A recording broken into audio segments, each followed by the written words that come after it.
Soy Sonia Gaztambide, soy miembro de Jaquiunde y el tema de esta tarde va a versar sobre la diabetes mellitus. El tema en concreto es si está aumentando en los jóvenes esta enfermedad y realmente la gente habla mucho de diabetes, pero no sabe de qué habla. Lo que voy a tratar es de puntualizar las características principales de la diabetes y enfocada sobre todo hacia la prevención de la misma. Hasta ahora podíamos prevenir la diabetes tipo 2 previniendo de alguna manera la obesidad, porque esta es la antesala de la diabetes, pero recientemente hay algún estudio publicado muy estimulante que quizás también podamos prevenir o retrasar de alguna manera la aparición de diabetes tipo 1 interviniendo tempranamente. El mensaje es prevención es posible. Bueno, buenas tardes a todas y a todos, arrastion, ongi etorriak y aquí miñako saionetara, bienvenidos y bienvenidas. Es un placer hoy presentaros a la doctora Sonia Gaztambide, quien ha sido durante muchísimo tiempo la jefa del Servicio de Endocrinología y Nutrición del Hospital Universitario de Cruces, además presidenta de la Fundación de la Sociedad Española de Diabetes, profesora de la Facultad de Medicina y Enfermería de la UPV y académica de Jaquiunde. Tenemos a una invitada excepcional que nos lanza una pregunta y es: ¿está aumentando la diabetes entre los jóvenes? ¿De qué hablamos cuando hablamos de diabetes? Hoy nos va a hablar sobre los diferentes tipos que existen, saber si los conocéis o no, las similitudes y diferencias, saber cómo se puede diagnosticar, si se puede prevenir y tratar. Así que ella dispuesta a lanzar preguntas y a daros respuestas también a las preguntas que vosotros y vosotras podáis tener esta tarde. Bueno, Sonia, muchísimas gracias. Bueno, buenas tardes a todos y todas. A la pregunta si está aumentando la diabetes entre los jóvenes, globalmente habría que decir que sí, porque estamos ante una pandemia de diabetes. Y para saber, tenemos que saber de qué hablamos cuando hablamos de diabetes. En primer lugar, lo que quiero decir es que hablamos de diabetes mellitus, porque hay algún otro tipo diferente de diabetes. A lo largo de la charla voy a decir simplemente diabetes por ser más breve. Y lo primero que quería saber era si vosotros en vuestro entorno tenéis alguna persona que conozcáis con diabetes, algún familiar, o habéis oído hablar de alguien o alguien famoso o famosete de por ahí que conozcáis. ¿Alguien tiene algún contacto directo o indirecto? ¿Sí? Mi padre. ¿Tu padre? ¿Qué tiene? ¿Qué tipo de diabetes tiene? No sé cuál, pero creo que es el más normal. Tipo, no es el grave. ¿Se pone insulina? Se ponía. Se pone. Bueno. ¿Alguien más conoce a alguna otra persona? ¿Tiene qué tipo de diabetes, sabes? Tipo 2. Vale. ¿Alguien más que quiera decir? ¿Conocéis algún personaje público que tenga diabetes? Estoy segura que lo conocéis. ¿No? No me puedo creer que no conozcáis a la Belén Esteban con toda la guerra que ha dado. Y que no conozcáis a un jugador del Real Madrid. Yo no le conozco, nada más que sé que existe. Nacho Fernández, ¿conocéis?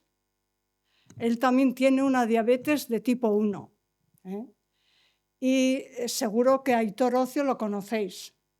Bueno, pues Aitor Ocio estuvo casado con una modelo sevillana que hace muy poquitos años, yo creo que 3 o 4 como mucho, fue por la época del inicio de la pandemia, también debutó con una diabetes tipo 1. Y lo ha manifestado públicamente, ha colaborado con asociaciones con la idea de transmitir que es una enfermedad que se puede tratar y que se puede vivir y hacer lo que uno se plantee en la vida con ella. Y seguro que conocéis más. Sí. Bueno, eso, a ver, no sé, por las edades. Una primera ministra británica reciente, Theresa May, también tenía una diabetes tipo 1. De hecho, en algunas fotos que veréis en internet, la veréis con un vestido negro como de cóctel, con un aparato aquí que es un medidor continuo de glucosa. Ella tiene una diabetes tipo 1. Igual que la Sharon Stone, que además tuvo un ictus hace unos años, probablemente facilitado porque tenía una diabetes. Igual que la Halle Berry. El Tom Hanks también tiene una diabetes tipo 2. O sea, como veis, hay muchas personas, famosas incluidas, que tienen diabetes de un tipo o de otro. Es decir, es una enfermedad bastante frecuente. Y hasta ahora muchas veces no se decía. La gente prefería ocultar la enfermedad porque tenía bastantes limitaciones en manifestarla públicamente. Entonces, esto va a ser un poco el esquema que voy a llegar después de esta introducción. Cuando queráis me podéis parar y hacer preguntas. Entonces, vamos a definir lo que es la enfermedad. Es una alteración del metabolismo de los hidratos de carbono que lo que conlleva es una elevación de la glucosa en sangre, en mayor o en menor grado. Y además de esa elevación de la glucosa suele ir acompañado también de alteraciones en el metabolismo de las grasas y de las proteínas. Esta alteración en el metabolismo de los hidratos de carbono de fondo tiene que hay una falta absoluta o relativa de insulina. Y a lo largo, cuando esta hiperglucemia se mantiene en el tiempo, es decir, la persona con diabetes no se controla adecuadamente, lo que puede ocurrir es que a largo plazo aparezcan daños en algunos órganos en el organismo, como es en la retina, el sistema nervioso, el sistema vascular, el riñón, y esto es importante. De hecho, antes, quizás en nuestro medio es más raro, pero todavía en algunos medios, el comienzo de la diabetes o el comienzo del diagnóstico es precisamente cuando tienen una complicación de este tipo. Afortunadamente, en nuestro medio eso es extraordinariamente raro.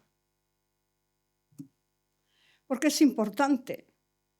Es importante porque es muy frecuente. Eso es una de las razones. En España, en un estudio que se hizo a nivel nacional, en la cual participó el País Vasco, la prevalencia de diabetes era de un 13,8%, es decir, 14 de cada 100 personas tenía diabetes. Y cuando se hizo el mismo estudio, pero acoplado al País Vasco, lo que vimos era que la prevalencia era un poco menor, quizás porque se hace un poco más de ejercicio y la alimentación es un poco mejor. Y otro dato que es importante es ver cuántos casos nuevos aparecen al año. A nivel nacional aparecen no el doble, pero casi el doble del número de personas que aparecen con diabetes cada año y por 1000 habitantes en el País Vasco. Esto es importante porque al Sistema Nacional de Salud le permite calcular cuántas personas tiene, cuántas puede haber en el futuro. Son estudios básicos para poder emplear recursos de manera adecuada. Y luego también es muy importante porque tiene una gran morbimortalidad. Es decir, en el mundo todavía hoy en día hasta un 5% aproximadamente las causas de muerte se deben a la diabetes. Eso es en todo el mundo por igual. Esto es una media, lógicamente. En algunos se mueren muchísimo más y en otros bastante menos. Antes de la era de la insulina se morían todos, en un periodo inferior a 5 años. Antes todos. La diabetes que conocemos como tipo 1. Afortunadamente ahora esto ya no pasa, pero si el control de la enfermedad no es bueno, también va a haber un aumento de la mortalidad cardiovascular que se multiplica por 2 o 4 veces. Es la primera causa de enfermedad renal terminal y también la primera causa de amputaciones en extremidades inferiores de causa no traumática. y afortunadamente se quedan pocos ciegos, pero es la primera causa de ceguera en la edad adulta. Y esto es lo que le permite al Sistema Nacional de Salud, por eso es muy importante conocerlo, porque le permite calcular los recursos que tiene que destinar, que nunca son suficientes, pero por lo menos tiene unos datos básicos. Y la otra causa, que no es menos importante, es que un porcentaje no desdeñable puede prevenirse. Aproximadamente un 80% de la diabetes tipo 2 se puede prevenir. Un 80%, que es una barbaridad. Vamos a ver cuántos tipos de diabetes creéis que hay. Antes hemos hablado tipo 1, tipo 2. ¿Es eso todo lo que hay? Ni idea. Pues hay más, ¿eh? Antes, en los años 70, se hablaba siempre de diabetes tipo 1 y tipo 2, ya ahí paraba la historia. Pero con la investigación se ha ido avanzando y ahora estos son los diferentes tipos de diabetes que hay. Voy a resumirlo un poco. Diabetes tipo 1, que vamos a verla después, diabetes tipo 2, otros tipos de diabetes específicos en los cuales destaco la parte A, que son alteraciones genéticas en la secreción de la insulina, que es el apartado que voy a hablar un poco más porque es el más frecuente de todos los que veis ahí. Pero hay infecciones por causas de destrucción del páncreas exocrino, que cuando se destruye mucho acaba por destruir también el páncreas endocrino, que es el que produce la insulina, por enfermedades endocrinológicas, etcétera. Como veis, hay un montón de tipos de diabetes. Y finalmente otro, que es bastante común, que es la diabetes gestacional. Vamos a ver un poco estos 4 tipos, los 4 grandes grupos fundamentales. La tipo 1 aparece en más del 90% de los casos, es pediátrica. Aparece en niños, adolescentes, es decir, estáis en la edad, pero también yo estoy en la edad de tener una diabetes tipo 1, porque aunque sea más frecuente en un grupo de niños entre 5 y 7 años, adolescentes y jóvenes, puede aparecer a cualquier edad. Me da igual los 50 que los 80. Y esto es muy importante de conocer, no está nadie libre. Es una enfermedad que tiene una base genética, aunque no es exclusivamente genética. Lo que la diferencia sobre todo de las otras es que es de origen autoinmune. Y ahora vamos a explicarlo un poco mejor.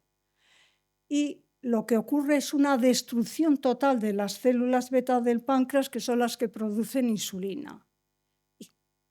Y hay una deficiencia al final total de insulina. Este es lo que se conoce como el modelo de desarrollo de cómo se piensa que aparece la diabetes tipo 1. En principio se hereda, voy a poner gafas que si no, no veo bien la pantalla para señalar un poco con la flecha. La persona tiene una predisposición genética. Como veis, hay 60 genes implicados. Cada uno tiene un peso específico diferente y por eso se llama poligénica, porque hay muchos genes implicados.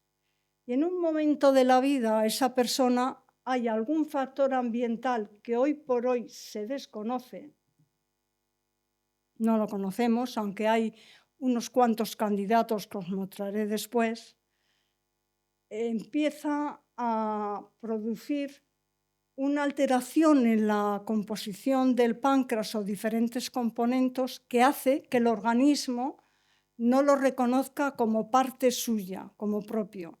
Y entonces dice, este es un ser extraño, voy a por él. Y aparece una insulitis, que es una inflamación de las células beta pancreáticas y una respuesta inmune. Esa respuesta inmune significa que se pueden detectar anticuerpos. Tenemos un marcador para detectar esta fase de la enfermedad. En general se miden 4 anticuerpos hoy en día frente a diferentes componentes del páncreas para ver si es un tipo 1. Y de momento empieza a bajar la producción de insulina en ese momento y puede ir bajando, como podéis ver aquí, hasta que se ha destruido como un 80%. Cuando se destruye el 80% ya no es posible, con la cantidad de insulina que se produce, controlar los niveles de glucemia. Y se empieza a elevar y aparece lo que conocemos como diabetes clínica, que ya es cuando se puede diagnosticar. Ya el marcador que tenemos para conocerlo, ¿sabéis cuál es? A ver, os habéis quedado mudos. Y seguro que lo sabéis. Es la elevación de la glucosa. Ese es el marcador que nos identifica la diabetes. Muy bien. Entonces, los factores ambientales que os comentaba antes eran factores perinatales, como ser una edad materna avanzada, la obesidad al nacer, o sea, que tienen un peso elevado, el que haya tenido una rubeola congénita, pero hay también factores después del nacimiento y uno de los más importantes es haber tenido sobrepeso o obesidad en la infancia. España es uno de los países que tiene más obesidad infantil y juvenil. No sé si es en este momento en el ranking, es el tercero, pero empezando por arriba. O sea que no es muy buena el panorama. Y os quiero hacer notar que, por ejemplo, la leche de vaca, cuando se introducía tempranamente, también se pensaba que podía, por alguna similitud con alguna parte del páncreas, desencadenar el proceso. Pero ya hubo un estudio que se hizo en el cual se participó, que se descabalgó esta idea. Y eso era uno de los motivos también por estimular la lactancia natural, además de otros muchos. Pero veis que hay muchos, pero no uno que esté claramente definido. Y esto es la sintomatología principal o cardinal más característica de la diabetes. ¿Sabéis lo que significan estas palabras? Poliuria, polidipsia. ¿Ni idea? Polifagia. Ni siquiera el origen de poli. Muchos, vale. Bueno, ya es algo. Entonces, poliuria significa mucha orina. El riñón normalmente actúa como un filtro, eliminando los productos nocivos y recuperando los que son buenos para el organismo. Y la glucosa es necesaria para el organismo, lo recupera. Pero cuando los niveles de glucosa son mucho más elevados de lo normal, llega un momento en que no llega, y se le escapa azúcar por la orina y se le escapa acompañada de agua. Entonces quiere decir mucha cantidad de orina. Poliuria es orina mucha. ¿Qué pasa? Cuando pierdes mucha agua, si no bebes, te vas a deshidratar. Entonces el organismo, que es muy sabio, dice, hay que beber. Dice polidipsia, tiene sed y bebe mucha cantidad de agua. Y al mismo tiempo, cuando pierde azúcar, está perdiendo calorías, está perdiendo sustratos para el organismo. Es como el coche que no le echas gasolina. Pues, ¿qué hace? Intenta comer más, que es polifagia. Y a pesar de comer más, incluso comen hasta lo que no les gustaba hasta ese momento, pues resulta que pierden peso porque no es capaz de suplir todas las necesidades del organismo y además se encuentran cansados. Esos son un poco los síntomas principales de la diabetes. Pasamos a la diabetes tipo 2. Esta, el 90% es en adultos. 90%, más o menos.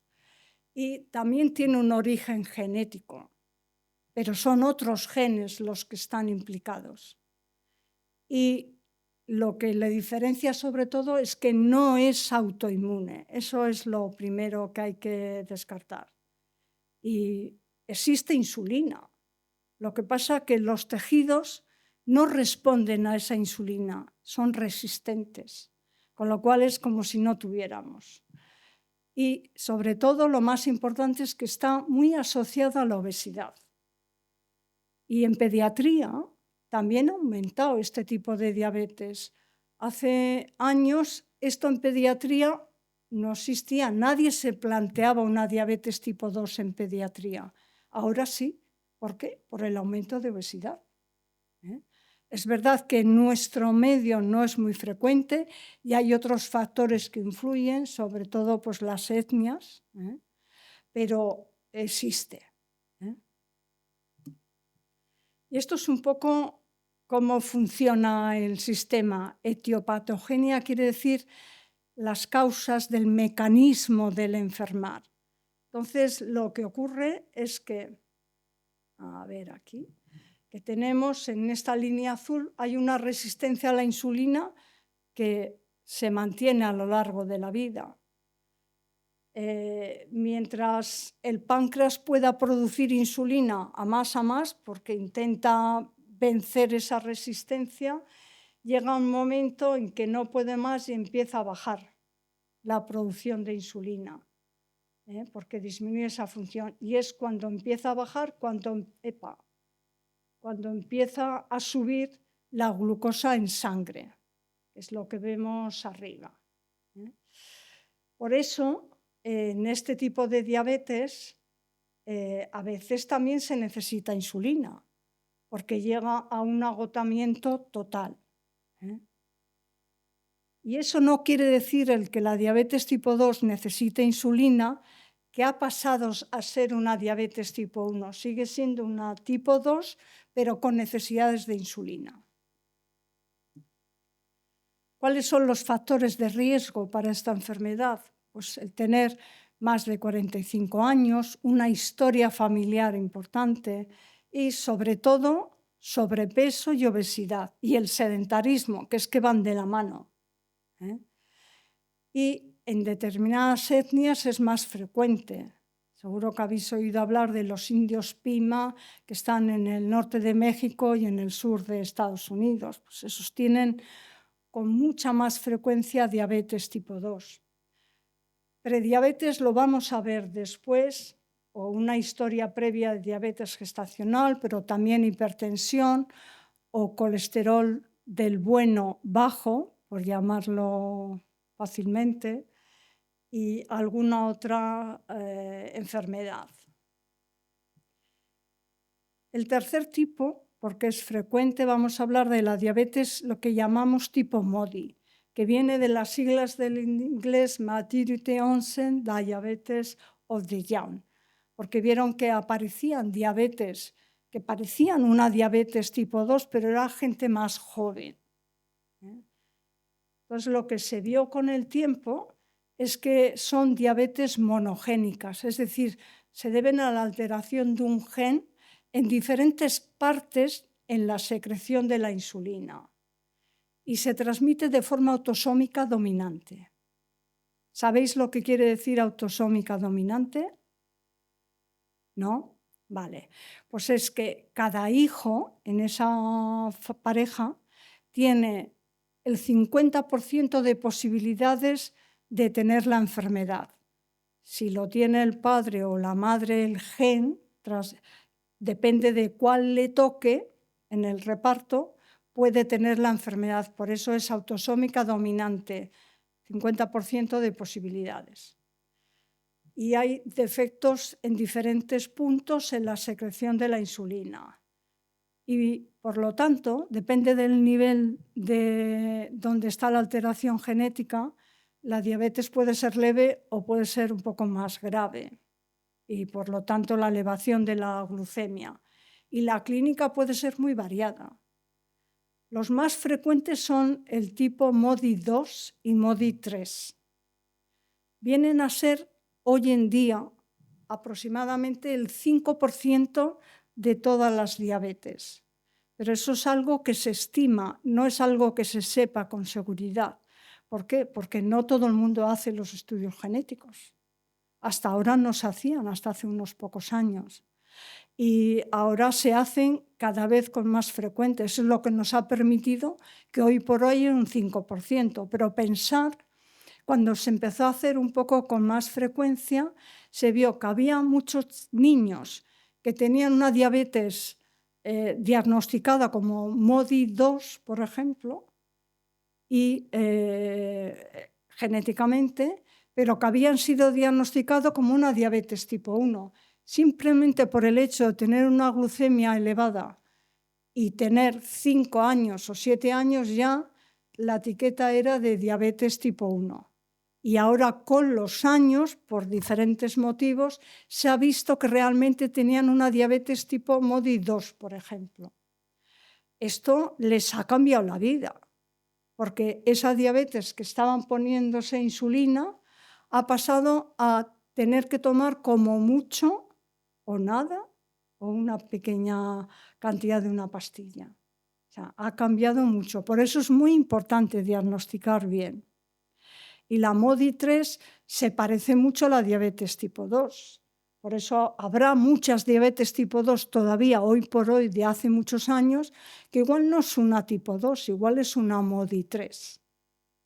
El tratamiento al final viene a ser el mismo, pero no es exactamente igual porque tú puedes hacer consejo genético si sabes que es una diabetes monogénica autosómica dominante, pero una tipo 2, consejo genético no es tan importante. Y la diabetes gestacional es la que aparece en el embarazo y desaparece después del parto. Y se debe a que hay unas hormonas que se segregan durante el embarazo para el mantenimiento del mismo que tienen una acción en contra de la insulina, es decir, son diabetógenas. Y una vez que desaparecen con el parto, pues se acabó el problema. Se acabó el problema temporalmente, porque la mujer que ha tenido una diabetes gestacional en próximos embarazos tiene riesgo de volver a tenerla. Y además, con el tiempo, cada año suma un riesgo de aproximadamente un 8% de tener diabetes en un periodo de 5 años. ¿Cuáles son los factores de riesgo para la diabetes gestacional? Por resumirlo fácil, son similares a lo de las diabetes tipo 2, en el cual la obesidad es quizás el factor más importante. Vale. ¿Cómo diagnosticamos? Midiendo la glucosa en sangre. Seguro que habéis oído hablar de la sobrecarga oral de glucosa, ¿o no? ¿No? ¿No habéis oído? Que a alguien, cuando no está muy claro el diagnóstico, se le da una cantidad de glucosa que suele tener sabor a limón o a Coca-Cola o a naranja, que al principio dices, uy, qué rico, ¿qué está? Pero te deja estomagada, pero hay que tomarla entera, a veces produce vómitos.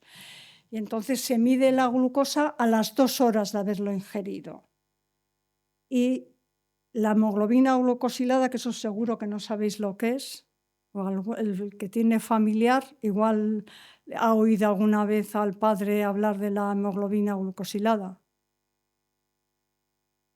No pasa nada, ahora os lo explico. Y luego se pueden hacer otras pruebas para ver el tipo de diabetes, pues medir anticuerpos, genética, reserva de insulina y demás. Estos son los criterios diagnósticos. Cuando alguien tiene síntomas y tiene una glucemia de 200 o más, esa persona tiene una diabetes, seguro. No hace falta repetir nada. Cuando la glucosa en sangre está en 126 o por encima, en ayunas, o cuando la glucosa a las 2 horas de la sobrecarga oral es de 200 o más, también tiene una diabetes. Y cuando la hemoglobina glucosilada está por encima de 6,5 también. Las cifras para vosotros creo que no son importantes, pero saber dónde estamos. estas 3 pruebas necesitan confirmarse. Hay que volver a repetirla para estar seguro. La hemoglobina glucosilada es un parámetro, es la proporción de glucosa que se une a la hemoglobina de los glóbulos rojos de la sangre. Cuanto más glucosa hay, más hemoglobina glucosilada habrá. Esto es un parámetro que nos sirve para el diagnóstico, pero también para valorar el control de la diabetes, que es el fundamental. Si alguien tiene una hemoglobina glucosilada normal o casi normal, el control de esa enfermedad es bueno y el riesgo de complicaciones es menor. Y luego os he dicho antes que os hablaría de lo que es prediabetes en este caso. Hablamos cuando en ayunas estamos próximos a ese 126, pero no llegamos, o a las 2 horas de la sobrecarga oral estamos por debajo, pero por encima de 140, por debajo de 200 y por encima de 140, o cuando la hemoglobina está en este rango. Eso es una situación de prediabetes. ¿Qué quiere decir? Que con el tiempo puede hacer una diabetes en un porcentaje superior a una población que tiene los parámetros más dentro de lo normal. ¿Se puede prevenir la diabetes? Pues sí. Sobre todo, ¿cómo lo podemos prevenir? Evitando la obesidad. Esto es una gráfica derivada de un estudio de diabetes que se hizo entre los años 2010 con una publicación que os he puesto antes del 2012. Esto ha podido cambiar un poco, pero igual no a mejor, sino a peor. Como podéis ver, lo de abajo es el índice de masa corporal, que es el parámetro que es la talla entre el peso, al revés, perdón, el peso entre la talla en metros al cuadrado. Por encima de 30 hablamos de obesidad. Veis en el recuadro que está, porque es lo más llamativo. Las prevalencias son las que vienen encima de las columnas. Veis que con un índice de masa corporal de 28 a 30, hay una prevalencia de 14,1%, superior ya a la prevalencia nacional. Y eso que estamos en una situación de sobrepeso. Pero fijaros, cuando el índice de masa corporal es de más de 40, la prevalencia es de casi un 35%. O sea, es brutal lo que hace la obesidad.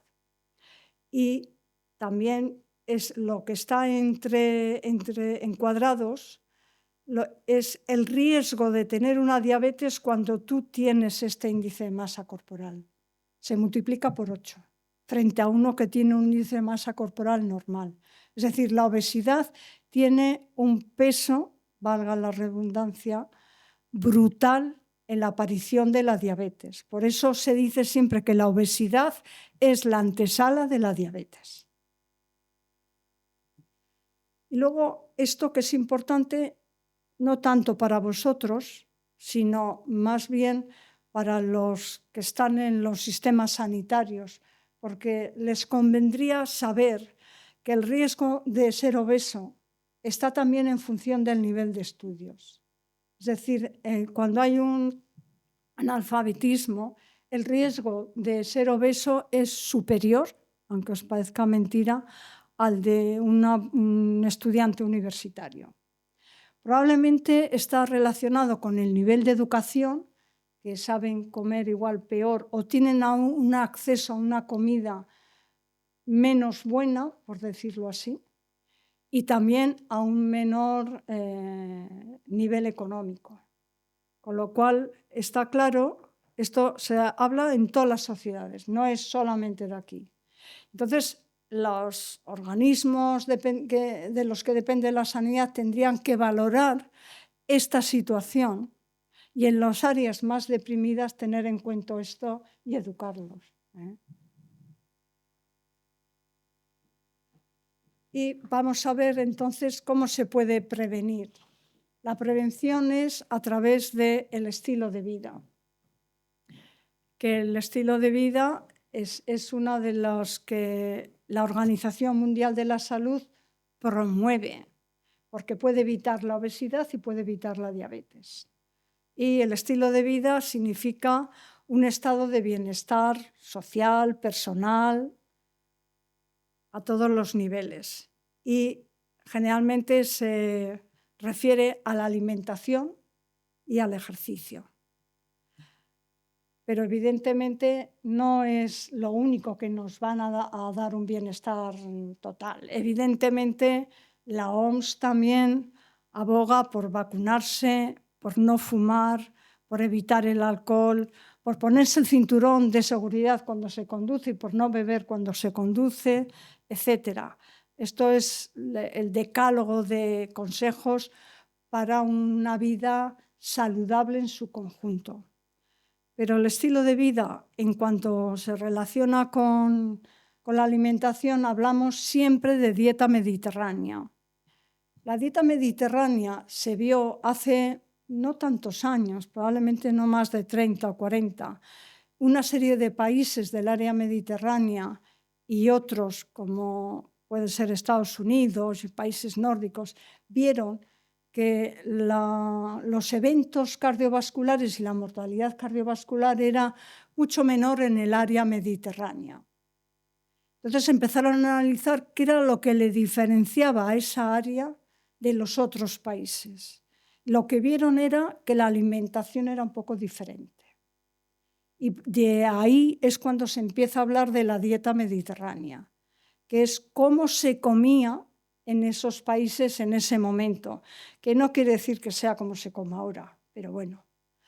Entonces, en la base de esta pirámide de alimentación son alimentos que hay que comer a diario: fruta, verduras, legumbres. Bueno, las legumbres a diario igual no hace falta. Y sobre todo también los frutos secos. Y veis que he marcado con una flecha verde el aceite de oliva, porque este era un hecho muy diferencial de los otros países, especialmente esto y los frutos secos. Y en un nivel superior de la pirámide, como veis, ocupan menos espacio pescados y mariscos. Bueno, yo lo del marisco no lo introduciría porque es como para tiempos festivos, pero el pescado, pescado blanco y pescado azul también hay que comer al menos 2 días a la semana. Cosa que en otros países es que el pescado ni lo huelen. Si alguno habéis estado en Inglaterra, el pescado ni lo huelen. O sea, los fish fingers son el máximo de pescado que comen. Y en Estados Unidos, en los supermercados, la parte de pescadería es una cosa reducida, y como mucho tiene salmón. Pero es muy importante. Por encima tenemos ya productos que hay que tomar a diario, igual con medida, como son los lácteos y los derivados lácteos y también las aves. Y en la cúspide de la pirámide tenemos a los dulces, que no quiere decir que estén prohibidos, pero que hay que tomarlos pues, muy de tarde en tarde, al igual que las carnes rojas y las carnes procesadas. Vemos el vino, está puesto con un recuadro rosa, por no ponerlo rojo. Desde luego para vosotros y vosotras el vino no se considera. Está incluido en la dieta mediterránea porque era un elemento que estaba metido anteriormente, pero no es que se aconseje, especialmente si hay alguna enfermedad. Como mucho se tolera en un hombre que no tenga ningún problema adicional de enfermedad, pues 2 copas de vino al día, y en las mujeres, porque metabolizamos peor el alcohol, 1 copa al día. Es decir, es algo excepcional. Y lo que sí hay que hacer es beber agua. Eso sí. Y luego, algo que también se considera importante es hacer el acto de las comidas en compañía. Y no hay que olvidarse del ejercicio. Los alimentos de la dieta es con lo que el organismo va a funcionar. Y nos van a aportar los nutrientes que los dividimos en dos tipos. Macronutrientes, que son los principios inmediatos, que son los que nos van a aportar calorías, son los que nos van a aportar la gasolina, digamos, al cuerpo. Y los micronutrientes, que son vitaminas y oligoelementos, como puede ser el calcio, el hierro, que lo que van a hacer es facilitar la utilización de esos alimentos en el cuerpo. Y claro, obtenemos de los hidratos de carbono y de las proteínas 4 calorías por cada gramo que ingerimos. Pero de las grasas, 9,2. Por eso, ojo, hay que cuidarse. Los alimentos, pensar que no son puros, es decir, no son solo hidratos de carbono, no son solo proteínas, no son solo grasas. A veces están entremezclados. Y esto serían las recomendaciones para estar bien nutrido. La distribución de las calorías debiera de ser, no os he puesto las cantidades porque veis aquí que son variadas dependiendo del sexo y también dependiendo de la edad y del estado de la vida y de la actividad física. Una persona adulta que hace una vida un poco sedentaria, dependiendo si es hombre o mujer, puede requerir 1.500, 1.800 kilocalorías al día. Si hace ejercicio, igual puede necesitar 2.000 o 2.500, vosotros andaréis por ahí probablemente, pero incluso Indurain, el ciclista, creo que se metía como 4.000 o 4.500 kilocalorías al día. O sea, que depende de la actividad física que se realice. Más o menos por término medio son 50% de las calorías de la dieta deben de venir de los hidratos de carbono, es decir, de la base que hemos dicho de la pirámide. Las grasas vienen a ser un 30%, que es fácil para memorizar. Tenemos grasas monoinsaturadas, como es el aceite de oliva, que sería un 10%, poliinsaturadas, como el aceite de maíz o el de girasol, que sería otro 10%, y las grasas saturadas, que son las más malas, esas un poco por debajo del 10%, y el colesterol, pues alrededor de unos 300 miligramos al día. Pensar que un huevo, la yema, que es donde está el colesterol, serán unos 200 miligramos de colesterol. Proteínas vienen a ser un 20% en el adulto. Como veis, hay porcentajes muy extremos. Depende en la época de crecimiento o si ya estamos en la edad, digamos, más que adulta. La fibra vegetal debe consumirse con los alimentos que se consumen. La fibra vegetal va a ir en la fruta, en las verduras, en las legumbres. Con la edad se necesita más y los hombres necesitan más fibra que las mujeres. Y eso de tener el salero en la mesa habría que desterrarlo. La sal que se necesita es muy poca, menos de 4 o 5 gramos de sal al día, a poder ser. Y el ejercicio pues pasa un poco lo mismo. Hay otra pirámide de ejercicio en el cual hay que hacer actividad a diario, al menos 30 minutos. Que eso casi todo el mundo lo puede hacer si quiere, porque si tiene que ir en autobús al colegio o al trabajo, pues puede bajarse una parada antes, una parada después y andar al menos media hora, al final se pasa fácil. Pero tiene también que destinar al menos 3 a 5 días a la semana un ejercicio que sea un poco programado, como puede ser ya jugar al fútbol, al baloncesto, un ejercicio un poco más activo. Y hay que tratar, en la medida de lo posible, de no estar quieto parado. Pero claro, esto es imposible, algo de quieto parado hay que estar, porque os tenéis que sentar algún rato para ir al colegio, asistir a las clases y estudiar. Y el ejercicio no solamente es bueno para prevención de obesidad y diabetes, sino que además tiene otros beneficios. Es bueno para la capacidad pulmonar, para el corazón, para el cerebro, porque se segregan endorfinas con el ejercicio y nos da una sensación de bienestar. Un poco para las articulaciones también, tenerlas activas. Incluso en los últimos años se prescribe también de alguna manera el ejercicio anaeróbico, que antes se decía que no, que ese no era bueno, el de levantar para hacer pesas, pero es bueno hoy en día porque potencia la fuerza muscular y eso es positivo para los huesos y para todo, y para prepararse para la vejez. Y a pesar de lo bueno que es, pues en el estudio ese del 2012, aunque esto ha podido cambiar algo, más de la mitad de la gente no hacía ejercicio. Nada. Y algunos hacían algo, por decir, un 39%, un día a la semana en su tiempo libre, que es como nada. O sea, esto hay que mejorar. Lo que importa es mantenerse en el peso. No es bueno ni estar por encima ni tampoco por debajo. Y esto es algo pues, que nos ha venido de países occidentales. No quiero nombrar, pero no me queda más remedio que nombrar a Estados Unidos sobre todo, en el cual nos han hecho ir cambiando un poco la percepción que tenemos de las raciones de comida. Yo recuerdo cuando las hamburguesas eran de este tamaño. Es que ahora vas a alguna hamburguesería y te ponen, bueno, unas hamburguesas que no sabes ni lo que te están comiendo porque te han metido en la hamburguesa de todo.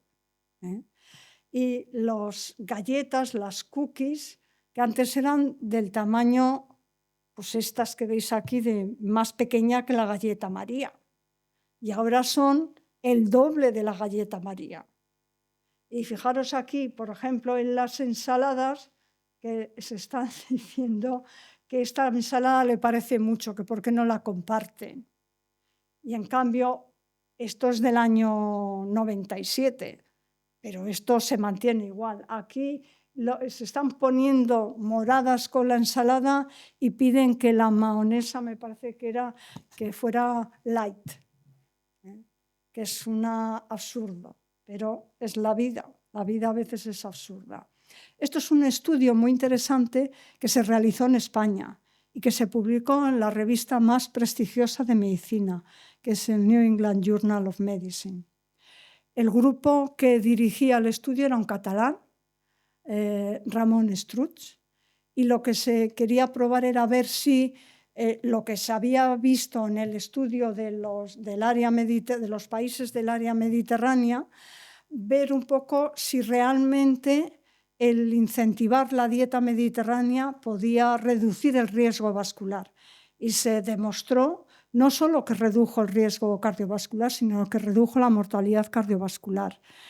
Él se quejaba inicialmente cuando se publicó el estudio como que en España no le habían hecho mucho caso y le habían llamado del New York Times en cuanto salió publicado, porque les parecía de sumo interés. Luego ya se fue revirtiendo. Pero fijaros entonces, a pesar de que era un estudio para valorar la dieta mediterránea, la edad media de los que participaban era de 66 años y en un test que se realizó a posteriori de adherencia se veía que tenían una puntuación de 8,5 sobre 14. Esto viene a ser un aprobado alto, no llega al notable. Nosotros en el estudio que publicamos del estudio diabetes se hizo también un test de adherencia diferente con más preguntas y lo que vimos en él fuera que algunos se adherían muy poco a la dieta y los que más adherían eran este grupo de aquí, que justo eran los que tenían más edad. Es decir, la gente de más edad, quizás por la educación que ha recibido, tenía más adherencia a la dieta mediterránea que la gente más joven. Pero lo que sí que vimos fue que una dieta mediterránea previene la diabetes, haciendo que haya menos prediabetes y menos diabetes desconocida. O sea que es muy importante. Entonces, lo que quiero resumir con esto es que la alimentación y el ejercicio es vida saludable y previene la diabetes tipo 2. Hasta ahora, en la diabetes tipo 1 no había nada para prevenir la enfermedad. Cuando digo nada, es nada. Contentos que teníamos insulina. Entonces solamente se podía intervenir en esta fase que ya coincide con el diagnóstico de la diabetes. Pero claro, ya insulina en el páncreas le queda menos del 20% y estimular, digamos, a las células que quedan para que produzcan más insulina es complicado. Y pues algunos parecía que hacían algo, pero poca cosa. Y siempre se decía, tenemos que ir antes. Bueno, ese ir antes ha sido ir en esta fase, en la cual ya hay autoanticuerpos, y alguna vez ha podido tener puntualmente o aisladamente una glucemia un poquito elevada. Entonces, han hecho un estudio que se ha publicado muy recientemente con un fármaco que retrasa al menos 2 años el debut de la enfermedad.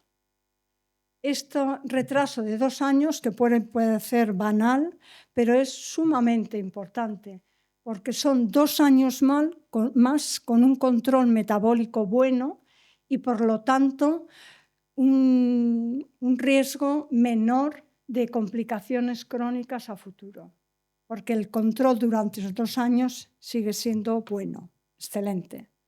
Y además se veía que mejoraba el péptido C, que es como el equivalente a la reserva de insulina, y también mejoraba la glucemia. Entonces, después de este estudio, rápidamente la FDA americana, que es la que da permiso a la comercialización de fármacos o a estudios posteriores, ha dado permiso para tratar en fases tempranas, que generalmente suelen ser familiares de personas con diabetes que quieren saber si pueden tener la enfermedad, lo ha aceptado para tratamiento. Y en este momento tenemos a la EMA, aquí en Europa, que trabaja un poco más lento, pendiente, que es la Agencia Europea del Medicamento, pendiente de que lo apruebe. Esperemos que lo apruebe. Que se prevé, por lo menos es lo que me dijeron ayer, que quizás para agosto de este año pueda dar una respuesta. Es decir, hasta ahora no teníamos nada, pero ahora al menos tenemos algo. Y está claro que cuando alguien está en un estadio 2, como veis aquí, pasa a un estadio 3, es decir, ya clínica de diabetes, casi en un 60%. Esto es mucho, es decir, es más de la mitad que van a ser seguro personas con diabetes. Y, a ver, en un estadio 1, es decir, cuando solo hay anticuerpos y todavía hay mucha insulina y no hay ninguna alteración de la glucosa, al estadio 3 pasan solo un 8,2%. Pero, como podéis ver, esto puede ser progresivo. Igual si lo miramos al cabo de 5 años o de 10 años, ese porcentaje aumenta. Aquí parece que no, porque parece que se para ahí. Puede haber personas que respondan y otras que igual no respondan al fármaco. Entonces, hasta ahora hemos visto que han pasado más de 100 años desde la aparición de la insulina, que antes se morían todos, y ahora entramos en una nueva era para el tratamiento de la diabetes, como puede ser esta esperanza en cuanto a la diabetes tipo 1, que hasta ahora no tenía ninguna. Entonces, ¿cuáles son los proyectos de futuro? Pues habría que estar preparados para cuando la EMA nos diga que se puede utilizar el fármaco, esperemos que sea positiva la respuesta, estar preparados sabiendo quiénes se pueden beneficiar de este tratamiento. O sea, hay que ver a quién, cómo lo hacemos el cribado y cuándo, en qué momento. Realmente todo esto es desconocido, hay que ponerse a investigar. Tenemos marcadores genéticos, pero eso no nos aseguran que vaya a tener, porque si no aparece ese factor de implosión, no va a haber lugar a la diabetes. Y los anticuerpos son ya un signo de enfermedad, pero no sabemos en qué momento puede ser el mejor el realizarlo. Pero además puede haber beneficios adicionales. Si alguien ya sabe que tiene ese riesgo, se puede evitar la cetoacidosis diabética, que es un diagnóstico extremo que hay que hospitalizar. Se puede ir educando a las personas, quizás se reduzca el estrés emocional y sobre todo que se pueda intervenir terapéuticamente para retrasar la aparición. Fijaros que estos son publicaciones todas muy recientes de los últimos años. Ya no solamente hay este fármaco, sino que hay otro más que también se está valorando. Y aquí tenéis pues, otros que publicarán datos hasta el año 29. O sea que se está investigando mucho en esto para tratar la enfermedad antes incluso de que aparezca clínicamente.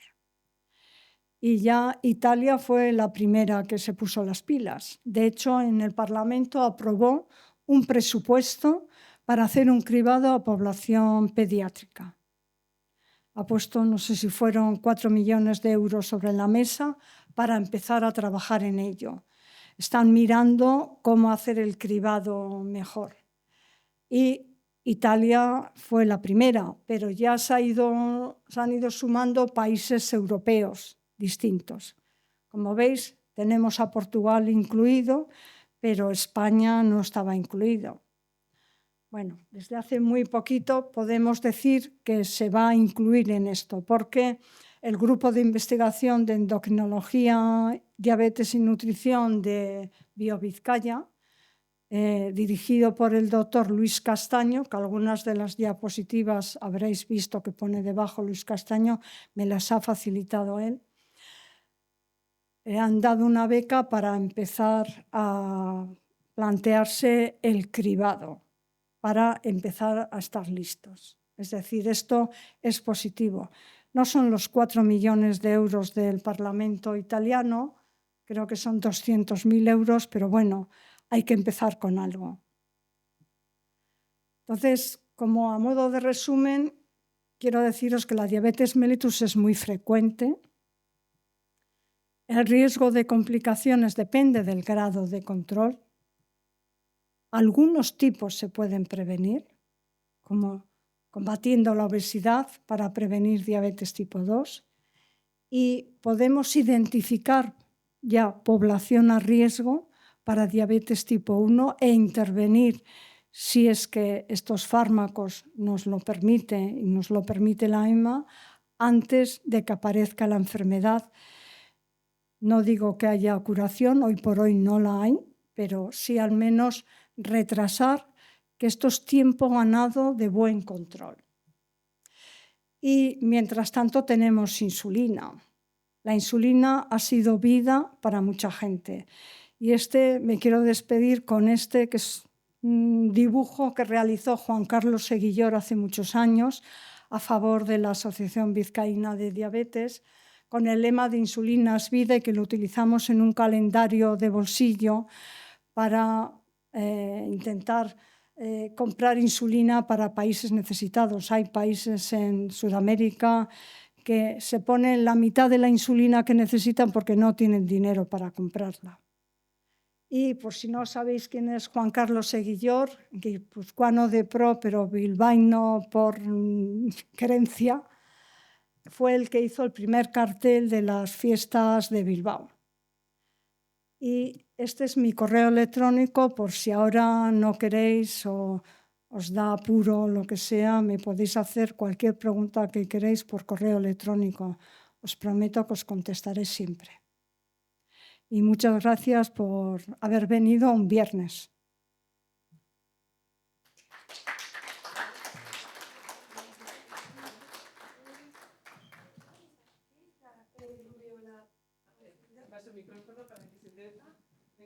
La rubeola es una enfermedad vírica que salen, vosotros estaréis vacunados por la rubeola, te salen unas erupciones en la piel roja que pican. no es muy maligna, digamos, pero cuando es congénita, que la madre la ha pasado durante el embarazo, puede ser un riesgo. Ese factor predisponente fue porque en alguna autopsia de alguna persona con diabetes se encontró un virus de la rubeola en el páncreas. Por eso se piensa que puede ser una causa. Porque es que como es tan frecuente, aunque la tipo 1 es menos frecuente, pero bueno, casi siempre suele haber en algún colegio, y lo digo porque muchas veces los endocrinos infantiles van a colegios o las enfermeras educadoras para dar charlas y educar un poco al personal tratando de normalizar la diabetes. Pensar que no es la primera. Antes había que ponerse la insulina con unas jeringas que eran de cristal.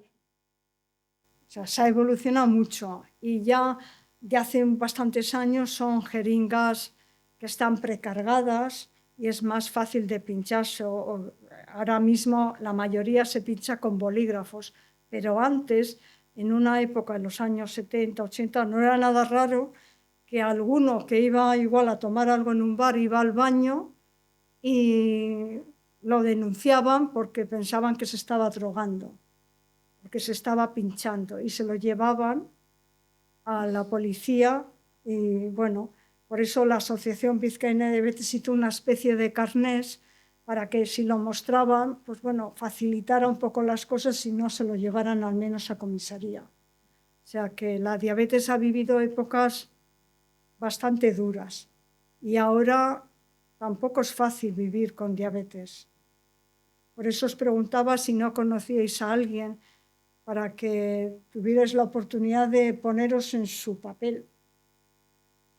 Antes el problema era el pinchazo, de pinchar la insulina y también pincharse en el dedo. Ahora hay un sistema que es el que, si os metéis con Theresa May o diabetes tipo 1 y primer ministro británico, seguro que os sale una foto que sale con nuestro Trump, que va con el sensor, que lo lleva ahora muchísima gente. Eso sí que habréis visto, ¿no? Por la calle, como un circulito blanco.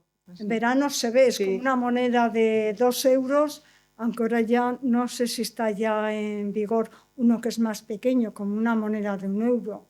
Y a veces los customizan y demás, pero eso te permite conocer a través del teléfono la glucemia que tienes en cada momento, sin tener que pincharse en el dedo. Eso ya es un avance brutal.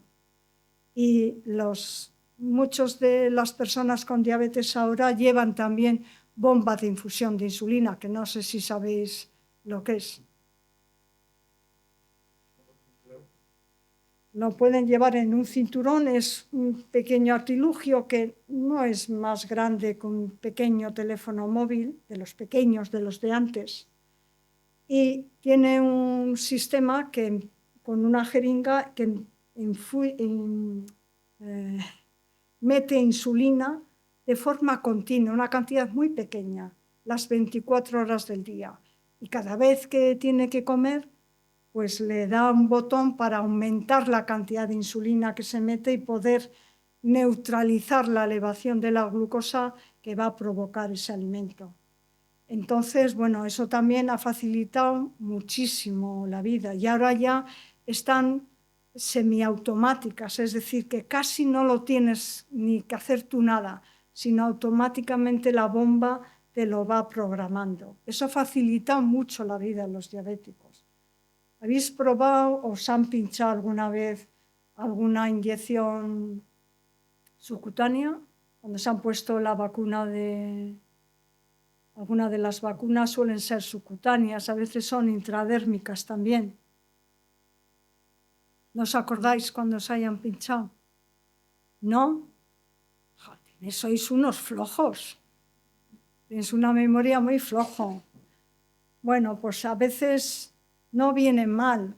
ponerse en la piel del oso, que se suele decir, ponerse en el lugar de la persona y pincharse, como tenían que pincharse varias veces al día, en la tripa, en los brazos o en los dedos para una cosa o para la otra, no era fácil vivir. Luego tienen que comer cuando tienen que comer, no pueden comer cuando les dé la gana. Ni tampoco pueden hacer ejercicio cuando les dé la gana. Tienen que ser gente muy disciplinada.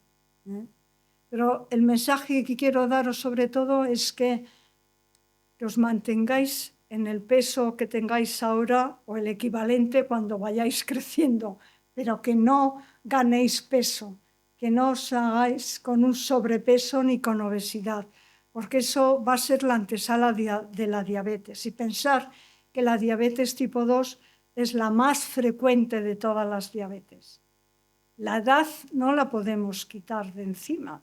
Es mala señal si nos quitamos años. Pero al menos sí que podemos combatir la obesidad. Y eso ya ganamos mucho. Y pensar que ahora la diabetes tipo 1 también se vislumbra que puede tener un futuro mejor de lo que tenía hasta ahora. ¿Tenéis alguna pregunta más, alguna cosita? Sonia, agradecerte muchísimo que hayas explicado algo tan complicado de esta forma y que le puedas dar esta visibilidad. Lo que nos has mostrado de los estudios que están ahora en marcha también es súper prometedor, ¿no? Prometedor. Que abre ahí mucha esperanza para muchas personas y ojalá también aquí se entre en ese cribado y pues se pueda ir detectando. Así que, bueno, le damos un fuerte aplauso a Sonia Gaztambide por la presentación que nos ha hecho hoy.